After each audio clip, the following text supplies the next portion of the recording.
Hola, somos el grupo 2. Yo soy Gabriela de literatura. Yo, Paula, de sistemas. Yo, Santiago, de electrónica.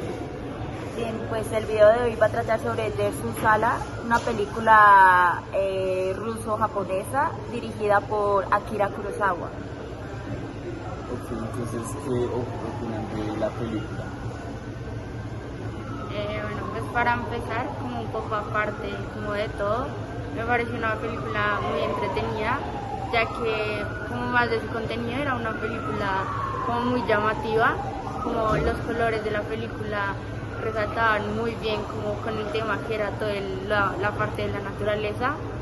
Me parece interesante cómo estos dos personajes principales se conectan, pasan por diferentes travesías juntos, como lo es como pasar por animales salvajes, por diferentes cambios de clima y cómo lo hacen como por supervivencia. Gracias a Dersu, por todo su conocimiento, pues ayudó a el ruso a pasar todos estos problemas. Sí, a mí me parece muy interesante como ese tema que recalcas de cómo está ambientado, porque se te mete como en la vibra de la película, que es ese tema de supervivencia, pero también relacionado como de lo bello de la naturaleza y cómo el hombre se relaciona con ella. Entonces es muy interesante ver cómo ese tópico que tocan, que es acerca de qué tan importante es el avance y el desarrollo de la sociedad con respecto a la naturaleza y el mundo en que vivimos. Pues a mí me gusta también la manera en cómo, pues al principio no confiaban en Dersu, el viejito, pues lo veían como alguien muy grosero, como alguien egocéntrico, pero fue como la personalidad de él, como toda la compasión, el respeto, la manera en cómo se dirigía hacia ellos, lo que les ayudó a ganarse la confianza. Entonces como siempre eso es lo que logra hacer que los demás confíen en ellos. Pero sí, o sea, la verdad es muy interesante cómo se relacionan sobre todo los dos personajes principales, ya que también muestran como una dicotomía, así como de qué representa cada uno, siendo una persona que está más arraigada a la naturaleza, como que se desarrolla en ella, y no es tanto como que supo sobrevivir a, ¿cómo decirlo? Como supo sobrevivir a costa de la naturaleza, sino que se desarrolló dentro de esta, y como el otro personaje siendo una persona ya de civilización, como se tiene que enfrentar a pues una realidad que no conoce, ¿no?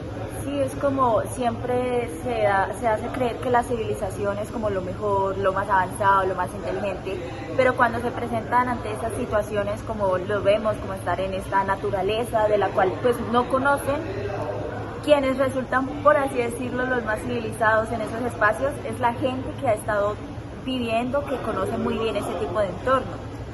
Entonces ahí se muestra un contraste muy interesante, que no siempre lo que nosotros conocemos como civilización es siempre lo más avanzado, lo más actual, lo más inteligente, por así decirlo. Sí, también como digamos el tema de que en base a que se está desarrollando la sociedad, si es como en un sentido como propio que rechaza la naturaleza y solo se aprovecha de esta, o como que se desarrolló dentro de esta y aprendió a vivir y convivir con lo que había en donde vivir.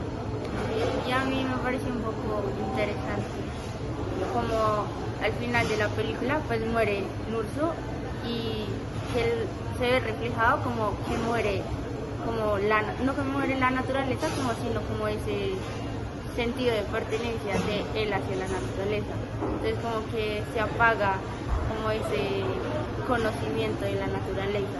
Entonces lo hacen ver como así y también fue bonito que al final el otro personaje lo recordaba como todo lo que habían pasado.